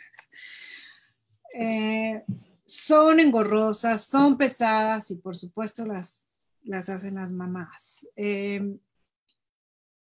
Pero me permiten decir muchas cosas que voy viendo día con día en mis hijos, ¿no? O sea, no solo, la bitácora que tenemos que hacer en mi grupo es el niño, lo que le gustó al niño, lo que logró hacer, lo que se le dificultó, qué tal siguió indicaciones y observaciones.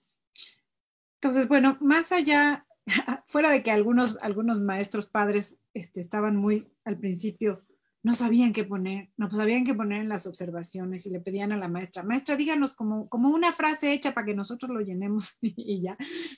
Para mí todo esto de las observaciones, a mí personalmente, me ayuda muchísimo, porque si identifico alguna dificultad en los chicos, algún logro, alguna cosa que no me gusta del programa, alguna cosa que no me gusta de la planeación, lo pongo ahí. La maestra, que sí es una maestra consciente y agradezco tener esa maestra, después tiene sesiones individuales de retroalimentación con cada uno de los padres, espaciadas. La maestra se pone muy clarito, yo solo trabajo de 9 a 3 y nos va dando sesiones individuales. Son realmente útiles, porque como dije, bueno, no es una enseñanza colaborativa que suena muy bonito, pero sí es una enseñanza compartida. O sea, si la crianza antes era un asunto compartido, pues ahora la educación, y dejó de serlo, ahora la educación forzosamente es un asunto compartido de maestros, de docentes, donde el Estado está pues por allá, nada más manda a hacer los programas de televisión, donde se ha vuelto muchísima de la agencia y de la responsabilidad a padres y a maestros.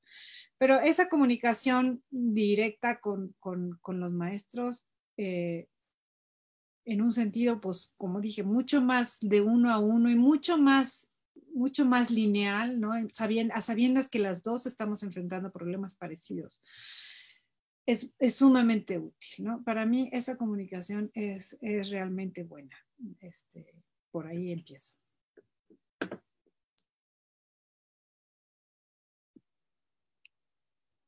Adelante, Mónica. Híjole, me parece que de entrada es importante reconocer como punto de arranque que no estamos transitando a una educación de esta naturaleza en un contexto cualquiera, ¿no? No, creo que ubicarnos en un contexto global de pandemia y de las afectaciones que esto tiene y que nos cruza a todos de una u otra manera y que incrementa y acentúa las desigualdades, ¿no? y no todos partimos del mismo suelo, es muy importante porque de repente pareciera que hay un afán por continuar con los procesos educativos, cueste lo que cueste, ¿no? Y pese lo que pese, cuando creo que es muy difícil pues sostenerlos con el compromiso y con el entusiasmo y con las ganas que uno quisiera en el contexto actual, ¿no? Y creo que eso a veces genera mayores presiones. Yo, digamos que también me parece importante que pensemos que de alguna manera, por ejemplo, en el caso sobre todo las mujeres, ¿no? Y aquí insisto con la perspectiva de género, pues nos vimos muy afectadas porque disminuyó mucho el tiempo y el espacio personal, ¿no? Con esta duplicación de labores y demás, perdimos las actividades o las disminuimos considerablemente las actividades que dedicábamos para nosotras mismas, ¿no? Que de por sí ya es una ganancia tenerlas, pero me parece muy importante que pensemos, por ejemplo, ¿qué hacíamos las mujeres cuando nuestros hijos iban a la escuela, ¿no?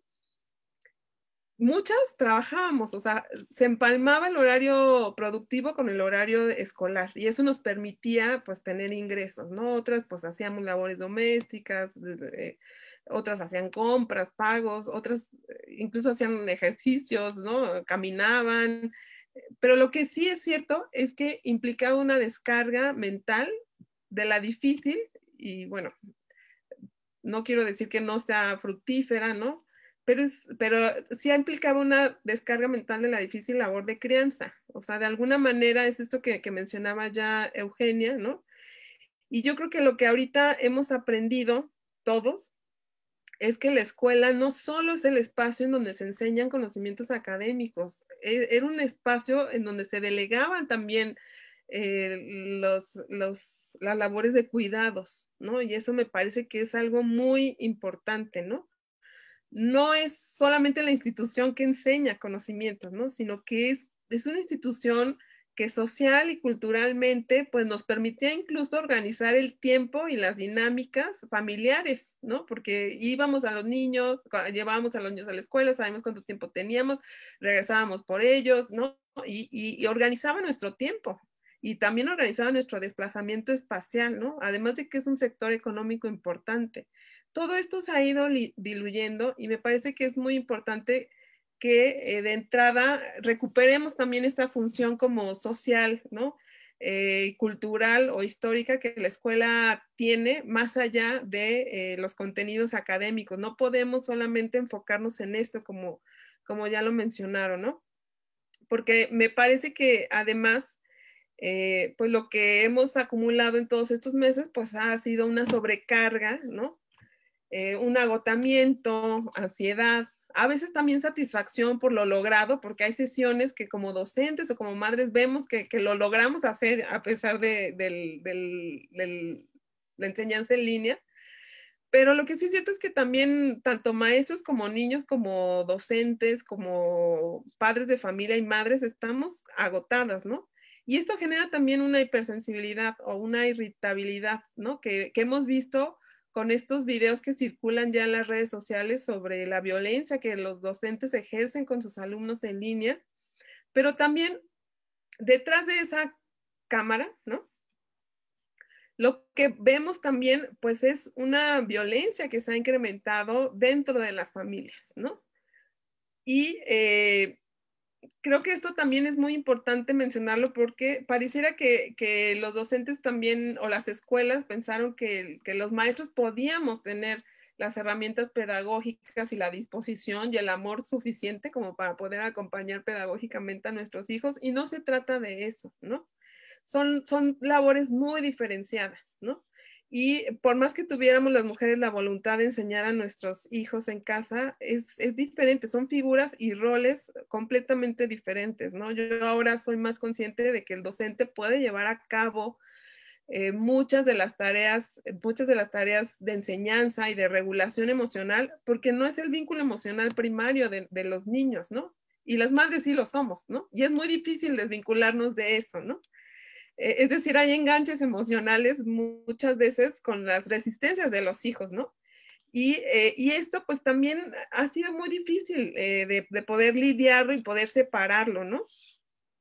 Entonces, muchas veces el acompañamiento pedagógico, pues también se acompaña de gritos, ¿no? De jalones de orejas, de pellizcos, ¿no? De golpes, incluso de amenazas, de castigos a los niños, ¿no? Y es muy importante señalar esto porque en los hogares, pues las mujeres madres somos las principales violentadoras de nuestros hijos, ¿no? Pero tiene que ver también con esta irritabilidad derivada no solamente de una voluntad, ¿no? O de un afecto, ¿no? Sino que tiene que ver con cómo estamos respondiendo a una crisis y cómo, a pesar de esta crisis, pues seguimos sin tener las herramientas que nos permitan poder acompañar a nuestros hijos de una manera, pues, donde no quepa la violencia, ¿no? Donde no quepa pues esta incluso frustración, culpa o ansiedad que también se apodera de las dinámicas familiares, ¿no? Entonces, esto creo que también es importante señalarlo, evidenciarlo y enunciarlo, ¿no? Porque creo que lo hemos vivido. Y bueno, pues igual lo dejo por aquí y ahorita me sumo con más comentarios. Bueno, si puedo hacer como esto sobre como sugerencias o ¿qué hacemos, no? Creo que Mónica dice algo súper importante que es la sobrecarga. O sea, hay sobrecarga afectiva, sobrecarga de trabajo, sobrecarga, y creo que el origen es sobrecarga de contenidos. Si no se reduce la carga de contenidos, todo va a seguir más evidencias, más contenido, aprende más cosas, un aprendizaje esperado por cada media hora, lo cual me parece, o sea, que ni siquiera en vivo, por ahí alguien escribía que era, o decía como, es lo mismo pero en línea, ¿no? Yo siento que es peor. O sea, no es lo mismo de la escuela, o sea, es peor porque además no está la socialización, no está la parte cultural, o sea, como hay un montón de otras cosas que aprendemos en la escuela que no está el contenido y la memorización y el hecho y la fecha y el concepto. Entonces, yo como que he estado pensando, bueno, desde que he estado viendo la tele, como, ¿por qué no recuperar las muchas experiencias alternativas que hay de educación y que el plan y programa intentó, no sé, creo que en el 14, sobre proyectos? O sea, ¿por qué no tomar un tema? Esta semana vamos a ver, no sé, el mercado, si quieren ver. O sea, en el mercado puede entrar matemáticas, o sea, entran todos los contenidos. Reducir los aprendizajes esperados y contextualizarlos. Si uno agarra un tema que puede ser general, porque soluciones a todo el sistema educativo me parece que no va a dar con esta pandemia, que es estructural, pero sí temas que pueden ser transversales para todas y todos, ¿no? Y a partir de ahí trabajar algunos contenidos. En mi experiencia como docente de educación superior, a inicio del semestre, desde el pasado nos dijeron, reduzcan su plan de trabajo. Es decir, no van a ver todos los contenidos. Vean los contenidos que son indispensables para la materia, ¿sí? Y eso es lo que algunos estamos haciendo. Otros siguen dando todo el contenido, pero no da porque estamos en nuestras casas por todo lo que hemos estado hablando. Entonces, mi sugerencia sería esa. Y otra, que bueno, muchas personas lo han dicho, hay que generar aprendizajes situados, aprendizajes significativos, retomar las experiencias de los estudiantes de secundaria y de primaria, partir de lo que conocen. Quiero contar otra de mis clases que vi, que bueno, era una clase de química de tercero y estaban viendo los componentes de las moléculas. Y pidieron de materiales 1 kilo de harina, medio litro de aceite, más sal y colorantes. Lo primero que pensé fue, la mitad de la gente que está viendo esto necesita comerse el kilo de harina, no hacer lo que acabó haciendo después de media hora, que hicieron bolas para hacer modelos de las moléculas. En lugar de ver cuestiones, hacer una receta, hacer eso, algo que se pueda comer, no, era 1 kilo de harina hecho bolas de colores, ¿no? como que está completamente descontextualizado justo de la situación. Sabemos que económicamente la mayoría de las familias y de las casas están teniendo problemas económicos y siguen pidiendo materiales, como ya dijo Mónica, el aro, la pelota, o sea, hay que situarlo a cuestiones de la casa. Lo único que he visto que está situado es que al final dicen, platica con tu familia qué piensa al respecto de, no sé, este era sobre otro de sexualidad, no sé, sobre anticonceptivos o algún otro tema. Eso es el mayor vínculo que hay con la familia. Platica con tu familia. Nada de su casa. Se está desperdiciando, como ya lo dije 3 veces, pero lo quiero volver a decir. Y hasta eso se podría hacer que la participación familiar fluyera mucho más. Ya se ha estudiado mucho sobre lo multigrado. O sea, ¿por qué no hacer? Hay muchas experiencias también pedagógicas alternativas que tienen junto el mismo programa de educación primaria para jornaleros, está unido primero y segundo, tercero, cuarto, quinto y sexto. Una decisión así no estaría mal. Y rompes que cada media hora tengas que pasar de una materia a otra. Bueno, creo que dije hay algunas propuestas o sugerencias que he pensado y si da tiempo, que digo, tengo otras. Ya. Gracias, Julieta. Así nos quedan unos minutitos más. Aprovecho para insertar una pregunta que nos hacen en el público, que está muy vinculada con esto que tú estás compartiendo, Julieta, y dice que pueden sugerir a quienes están trabajando en diseños de programas que se transmiten en Aprende en Casa. Yo creo que tiene mucho que ver con esto que ya nos ha planteado Julieta, pero no sé si quieras agregar algo más. Y bueno, las preguntas todas están encaminadas hacia las alternativas, ¿no? ¿Cuáles son las alternativas para disminuir la desigualdad, para dar solución a estas problemáticas? Y bueno, estamos recibiendo muchísimos comentarios, muchos de ellos con problemáticas muy específicas, que no nos vamos a alargar a leerlos todos. Yo preferiría que ustedes puedan revisar después, pero son problemáticas específicas, que tienen todo que ver con lo ya planteado acá.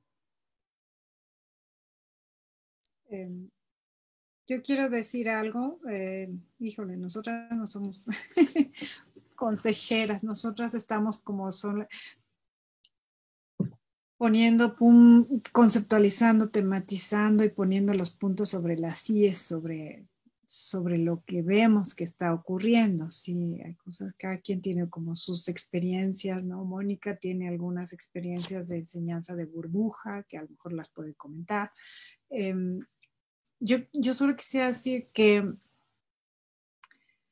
algo que para mí fue muy importante, claro, yo he vivido esta experiencia en el agotamiento total, ¿no?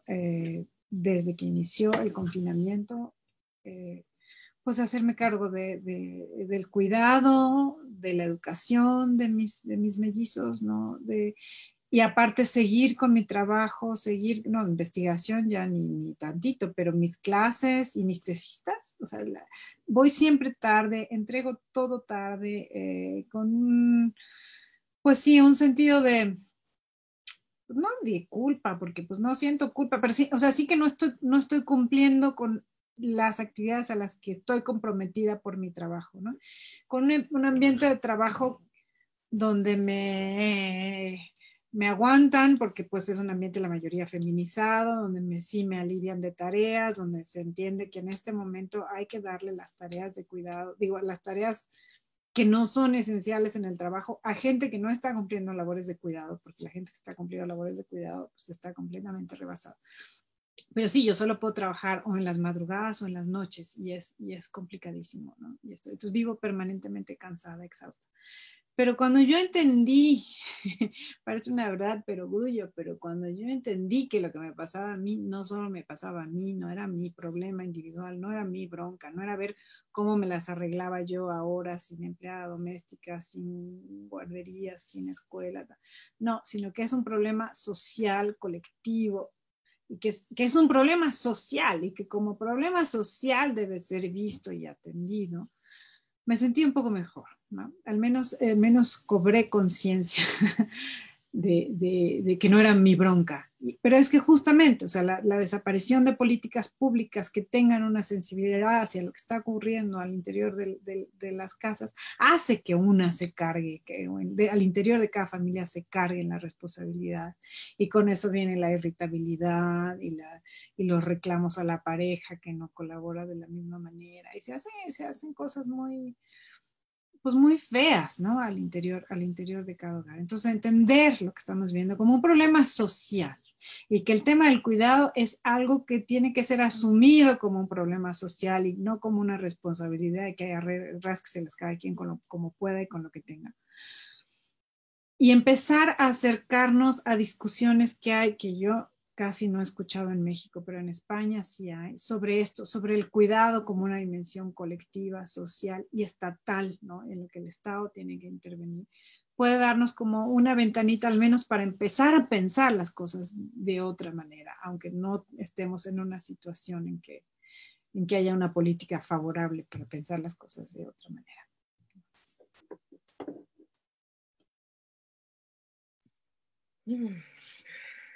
Yo quisiera comentar también, sumarme a esta reflexión que, pues, que Eugenia nos hace, ¿no?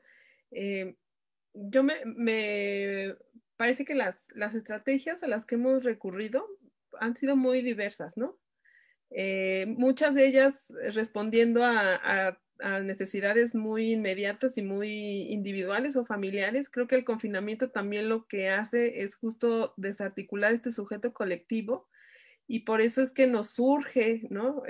No pensar que las respuestas van a venir de nosotras, ¿no? O incluso de la SEP o de un programa federal o del gobierno, sino que sí nos surge sentarnos a pensar y hablar de lo que nos sucede en colectivo, porque creo que es algo que nos interpela a todas, ¿no? Y a todos. Muchas de las estrategias ha sido, yo hablando un poco de este proceso que he estado teniendo de seguir a las mujeres y sus afectaciones, ha sido muchas de ellas han cambiado pues las escuelas, de escuelas privadas a públicas, ¿no? Y por una cuestión económica básicamente, y esto pues va a generar una sobresaturación del sistema público cuando esto pues sí es que vuelve a la normalidad, pero nadie lo ha contemplado, ¿no? Si de por sí había dificultad para atender la educación pública desde el Estado, ahora pues se aceptaron a muchos niños porque es virtual y pareciera que no es mayor gasto, pero cuando esto sea presencial o semipresencial, pues va a implicar un reto mayúsculo. Muchas de las familias han sacado a sus hijos de las escuelas, han asumido que este es un año perdido y han decidido no sumarse a esta ola de presiones y han decidido mejor no atenderlo. Muchas otras, tuvieron como un ingreso de alguna manera, lo que llaman homeschooling o educación en casa.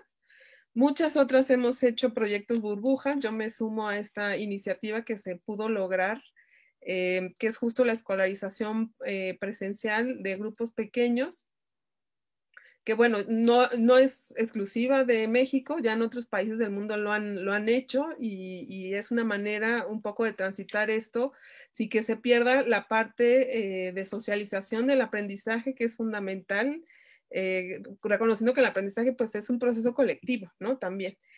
Y muchas otras personas han contratado pues a maestros particulares, ¿no? De nueva cuenta mujeres, o facilitadoras o guías o como le quieran llamar, y mucha otra población pues ha desertado, ¿no? Como si fuera el ejército, pero se ha salido de las filas de la escolarización. Y cuando me he acercado para preguntar también a estas mujeres qué es lo que recomiendan, ¿no? Y aquí pues quiero hablar de que esto sale de la voz de estas mujeres que respondieron esta encuesta. Una de las cosas que más se solicitan es que se genere una estrategia de vinculación con los sectores económicos para que las mujeres con hijos en edad escolar puedan trabajar desde casa. ¿no? Porque la pregunta que les inquieta a la mayoría y que nos atraviesa es qué está pasando con las hijas de las madres que tienen que salir, ¿no? A trabajar y que están frente a la línea de riesgo, que son, como ya los dije, somos, bueno, al menos 5 millones de mujeres que son jefas de familia y que no pueden dejar de trabajar, ¿no? Que sueltan primero sus necesidades de socialización y de recreación, después soltamos las labores domésticas, pero el trabajo es algo a lo que nos tenemos que aferrar, ¿no? ¿Qué pasa con estas mujeres que tienen que salir a trabajar, ¿no? ¿Qué pasa con estos hijos, ¿no? Y de las otras tantas que también están sobresaturadas en casa, ¿no? Nadie se está haciendo cargo, ni las escuelas, ni el gobierno. De nueva cuenta recae en las familias, ¿no? Y en estas redes de apoyo, pero no todas contamos con ellas, ¿no? Y esta es una problemática que me parece que es menor, por eso insisto, si solo lo vemos en términos de la psicología y del bienestar emocional, sin acompañar de políticas que realmente tengan una perspectiva de género y atiendan esta problemática, pues no estamos resolviendo absolutamente nada, ¿no? Otra digamos, propuestas es que se disminuyan las horas frente a la pantalla, especialmente en los alumnos más pequeños, ¿no? Quienes están perdiendo el sentido y el gusto por el aprendizaje.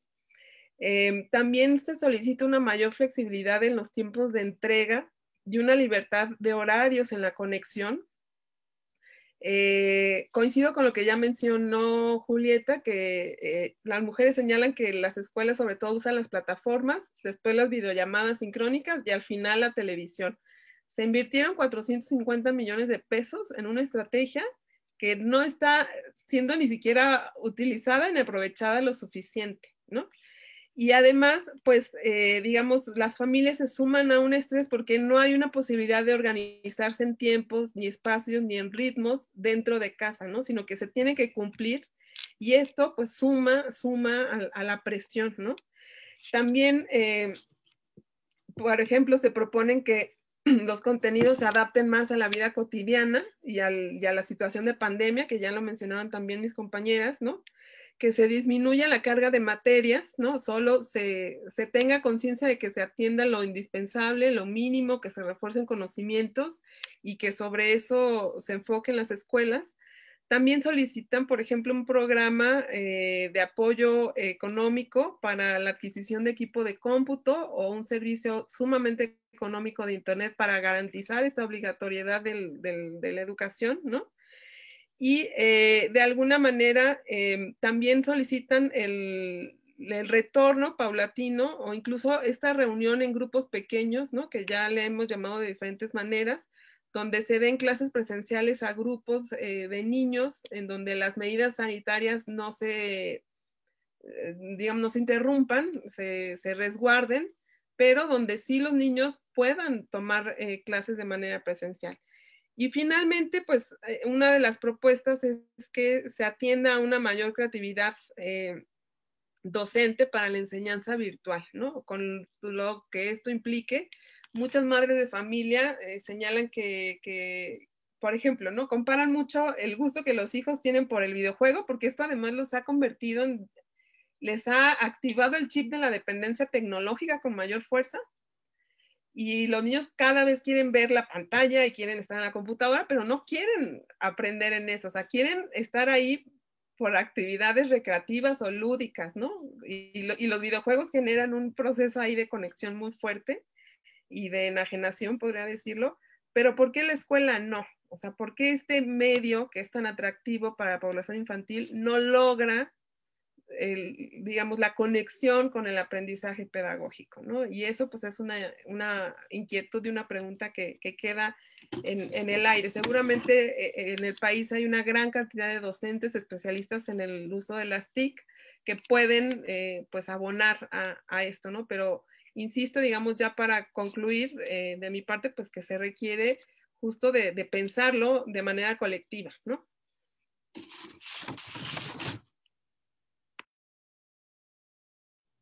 Bien, muchas gracias, Mónica. ¿Hay algo que quieran agregar Eugenia o Julieta?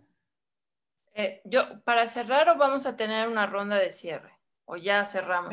Vamos ya cerrando y una vez que ustedes concluyan con las ideas que quieren presentar, yo les presento otras preguntas que todavía no les hemos hecho llegar, de las que está poniendo el público. Ok, bueno, entonces yo nada más para cerrar, creo que algo que han comentado ahorita Mónica y Eugenia, que es fundamental, es el sujeto comunitario y el sujeto colectivo. ¿Por qué no aprovechar esta situación para tejer lo que se ha venido destejiendo, que son las redes colectivas y comunitarias, perdón, en el medio donde vivimos todas y todos los mexicanos? Lo comunitario no solamente es en el mundo indígena, es en nuestra calle, en nuestro edificio, en nuestro barrio. ¿Por qué no aprovechar justo para hacer la guardia, el cuidado colectivo? Digamos, yo sé que en la pandemia tenemos que cerrarnos, pero ¿por qué no que cuestione eso y que vaya dirigido hacia allá la estrategia de educación? Vincular las generaciones, por ejemplo, es decir, volver a ser el sujeto que está frente a la tele, al cual, según mi experiencia, nadie le está hablando, ¿no? Pero hay una persona viendo la televisión y viendo las plataformas, tejerse y vincularse con sus otros y sus otras y sus otres con los que están. Y eso ya sería una ganancia. Es decir, le quitas, además esto que un poco ya no me acuerdo quién le decía, de compartir lo que sienten, más allá de lo como está emocional, es decir, poner a hablar. En mis clases ha funcionado 5 minutos de que cuenten y todos estamos pasando lo mismo, ¿no? Y todas. Entonces, volver el centro de los procesos pedagógicos, lo colectivo y lo comunitario. Y ahí se abren montones de estrategias que ya existen, que ya se han planteado para reformular y para aprovechar pues la situación en la que estamos viviendo y sacarle algún bien, ¿no? Y no que sea puro terror y sobrecarga y estamos todas desfalleciendo. Creo que eso sería todo. Bien, muchas gracias, Julieta. ¿Tú quisieras dar algún comentario final, Eugenia?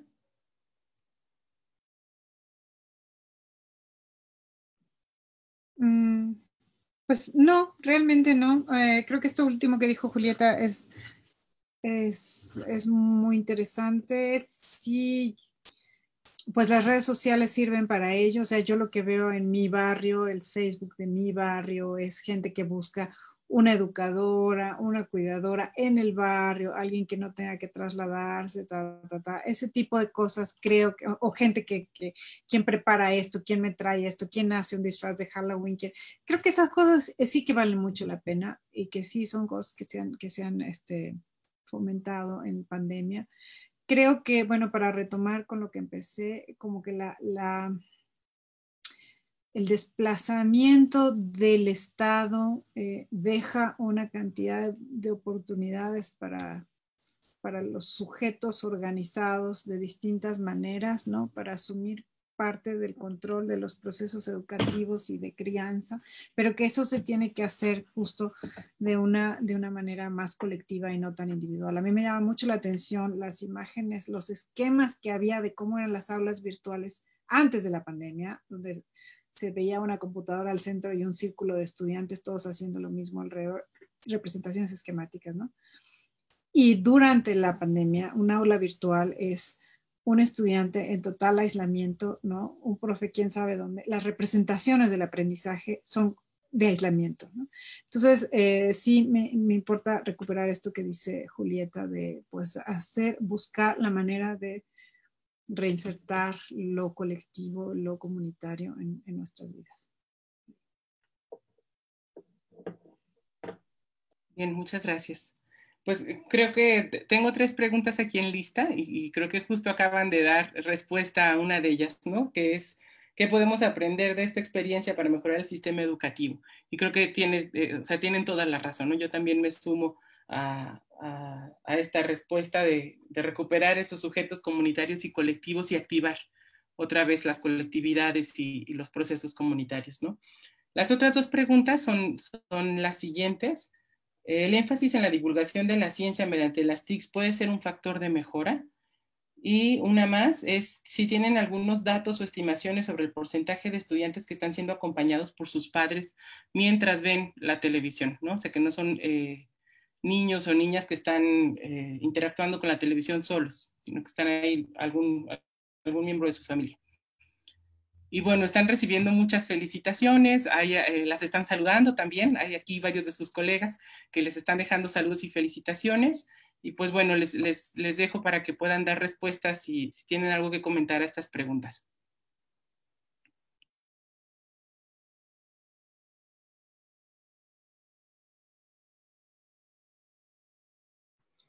No, pues es que si no, no vamos a acabar nunca, porque va a haber miles, ¿no?, de preguntas. Yo lo dejaré ahí solo para agradecer, ¿no?, a todas y todos los que nos siguieron en el Facebook, que justo es como cerrar, porque justo Mónica le surgió a partir de nuestros posts de Facebook y hacerlo en Facebook. Yo mucho tiempo estuve en contra de hacer Facebook Live, pero bueno, aquí estamos. Pues es como darle ahí, darle vuelta a ciertas estrategias para que nos funcione, ¿no? Y podamos compartir y podamos, pues sí, compartir lo que sentimos y lo que hemos estado mirando en estos tiempos difíciles, y que pues creo que vamos a seguir un ratito así. Entonces, bueno, pues agarrarles el modo. Y bueno, pues muchas gracias, Nayeli, muchas gracias, Daniela, que está ahí en lo técnico, y a todas y todos. Bueno, Mónica y Eugenia también.